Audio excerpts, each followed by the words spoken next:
Hello everyone, in this video we will see how can we use MS Word for free. So for using MS Word for free, you have to go to Google Chrome and then search here MS Word for free.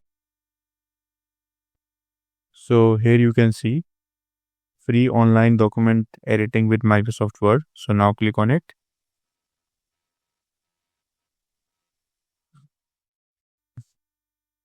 Now here you can see the option Open Word. Click on it. So here you can see Word is launching.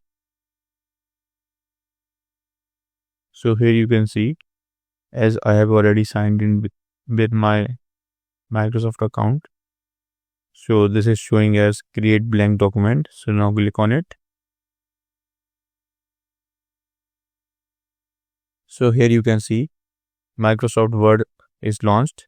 Now you can start writing documents for free in Microsoft Word.